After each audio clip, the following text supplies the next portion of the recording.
ચાલો થોડું ભણી લઈએ.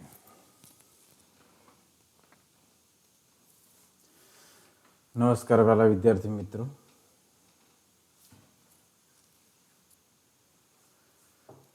હું છું તમારો મિત્ર બારિયા કમલેશ.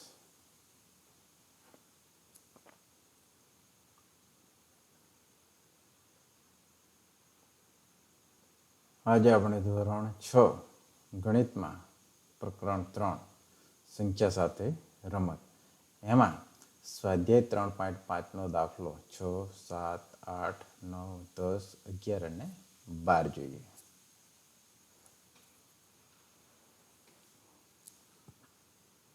દાખલો છઠ્ઠો. 1729 બધા અવિભાજ્ય અવયવ જણાવો અને તેને ઉતરતા ક્રમમાં ગોઠવો. હવે તે બે ક્રમિક આવેલા અવિભાજ્ય અવયવમાં જો કોઈ સંબંધ હોય તો લખો. તો 1729 અવિભાજ્ય અવયવો બરાબર 7 × 13 × 19. 1729 અવિભાજ્ય અવયવ ઉતરતા ક્રમમાં તો કે 19, 13 અને 7. હવે 19 - 13 બરાબર 6 તથા 13 - 6 13 - 7 બરાબર 6. એ સ્પષ્ટ છે કે અહીં ક્રમિક બે અવિભાજ્ય અવયવોનો તફાવત 6 છે. દાખલો 7. 3 ક્રમિક સંખ્યાઓનો અવયવી હંમેશા 6 થી વિભાજ્ય હોય છે. આ વિધાનને કેટલાક ઉદાહરણની મદદથી સ્પષ્ટ કરો. 1. આપણે ક્રમિક 3 સંખ્યાઓ 8, 9 અને 10 લઈએ. હવે આ 3 સંખ્યાઓના જે ગુણાકાર છે 8 × 9 × 10 બરાબર 720 થાય. હવે 720નો પ્રથમ અવયવી 720 છે. જુઓ 720 / 6 બરાબર 120. બીજી આઈટમ છે આપણે ક્રમિક 3 સંખ્યાઓ 11, 12 અને 13 લઈએ. આ 3 સંખ્યાઓનો ગુણાકાર 11 × 12 × 13 બરાબર 1716. હવે 1716નો પ્રથમ અવયવી એ પણ 1716 છે. જુઓ 1716 / 6 બરાબર 286. 8મું છે કોઈ પણ બે ક્રમિક વિષમ એટલે કે એકી સંખ્યાઓનો સરવાળો 4 થી વિભાજ્ય છે.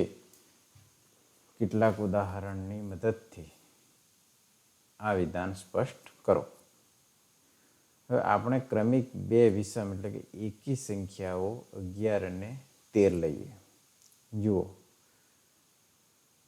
11 + 13 બરાબર 24 અને 24 / 4 બરાબર 6.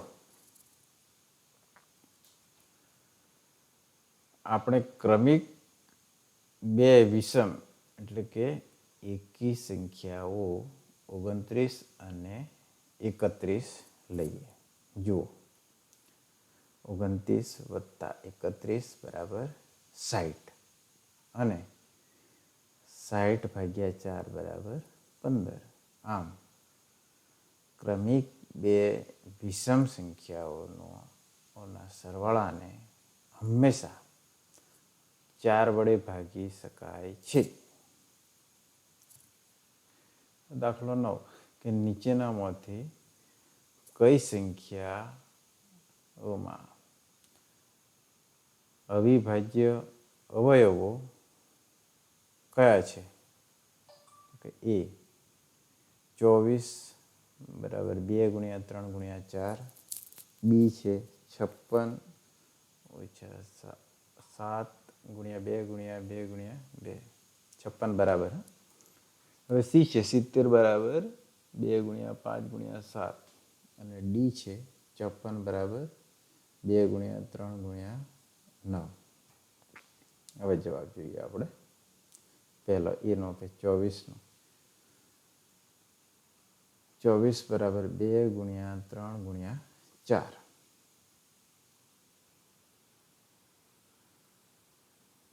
અહીં 4 એ અવિભાજ્ય અવયવ નથી, તેથી 4 બરાબર 2 ગુણ્યા 2 ગુણ્યા 2 માટે 4 બરાબર 2 ગુણ્યા 2 માટે અવિભાજ્ય અવયવ માટે અવિભાજ્ય અવયવીકરણ થયું નથી.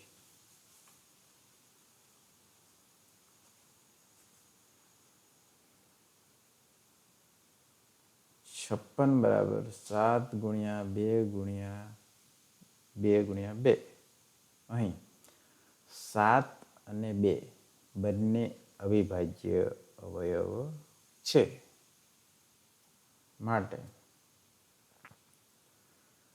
અવિભાજ્ય અવયવીકરણ થયું છે. હવે સી જોઈએ.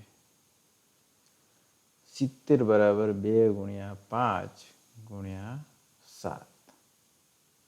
અહીં 2, 5 અને 7 ત્રણેય અવિભાજ્ય અવયવો છે, માટે અવિભાજ્ય અવયવીકરણ થયું છે.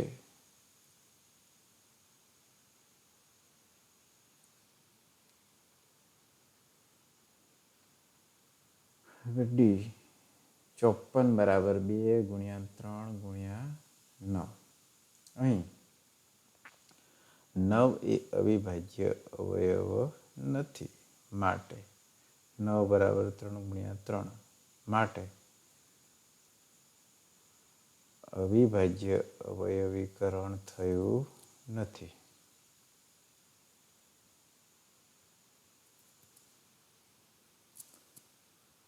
દસમો દાખલો છે કે 25,110 એ 45 થી વિભાજ્ય છે કે નહીં તે નક્કી કરો. હવે અહીંયા એક નોંધ લખી છે કે 5 અને 9 સહ અવિભાજ્ય સંખ્યાઓ છે. આપેલી સંખ્યાને 5 અને 9ની વિભાજ્યતાની ચાવીથી ચકાસો. જો બે ક્રમિક સહ અવિભાજ્ય સંખ્યાઓથી વિભાજ્ય હોય તો સંખ્યા તેમનો ગુણાકારથી પણ વિભાજ્ય હોય.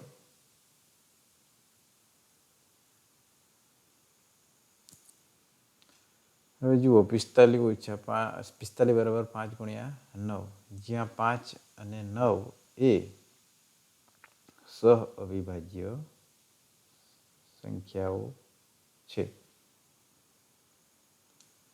સંખ્યા 25,110નો એકમનો અંક 0 છે, તેથી 25,110 એ 5 વડે વિભાજ્ય છે. સંખ્યા 25,110 ના અંકોનો સરવાળો બરાબર 0 + 1 + 1 + 5 + 2 બરાબર 9 છે, માટે 25,110 એ 9 વડે વિભાજ્ય છે. આમ 25,110 એ 5 વડે અને 9 વડે વિભાજ્ય છે, જ્યાં 5 અને 9 એ સહ અવિભાજ્ય સંખ્યાઓ છે, માટે હા 25,110 એ 45 વડે વિભાજ્ય છે. દાખલો 11 મૂકે છે. સંખ્યા 18, 2 અને 3 બંને સંખ્યાથી વિભાજ્ય છે. તે 2 ગુણ્યા 3 બરાબર 6 થી પણ વિભાજ્ય છે. એ જ પ્રમાણે એક સંખ્યા 4 અને 6 બંને સંખ્યાઓથી વિભાજ્ય છે. શું આપણે કહી શકીએ કે તે સંખ્યા 4 ગુણ્યા 6 બરાબર 24 થી પણ વિભાજ્ય હશે? જો નહીં હોય તો તમારા જવાબને ચકાસવા માટે એક ઉદાહરણ આપો.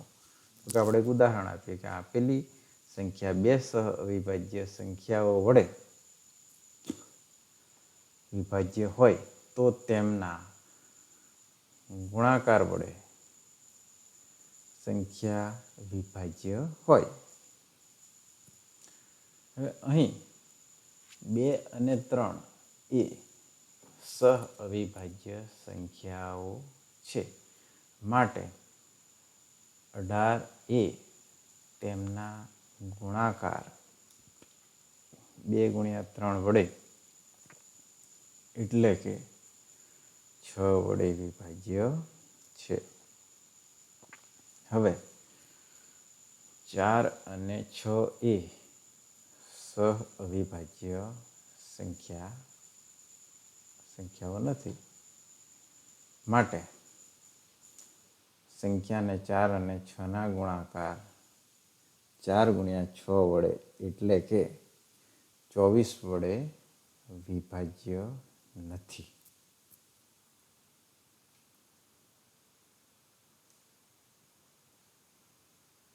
બીજી એક સંખ્યા 36 લઈએ. 36 એ 4 અને 6 બંને વડે વિભાજ્ય છે, પરંતુ 36 એ 4 અને 6ના ગુણાકાર 24 વડે વિભાજ્ય નથી. 12મો દાખલો છે કે હું 4 જુદા જુદા અવિભાજ્ય અવયવવાળી સૌથી નાની સંખ્યા છું. શું તમે મને ઓળખી શકો છો? સૌથી નાનામાં નાની ભિન્ન 4 અવિભાજ્ય સંખ્યાઓ 2, 3, 5 અને 7 છે, માટે 4 ભિન્ન નાનામાં નાની અવિભાજ્ય સંખ્યાઓવાળી સંખ્યા બરાબર 2 ગુણ્યા 3 ગુણ્યા 5 ગુણ્યા 7 બરાબર 210. આમ આ સંખ્યા 210 છે. ખૂબ ખૂબ આભાર મિત્રો. વિદ્યાર્થી મિત્રો, તમારો ખૂબ ખૂબ આભાર.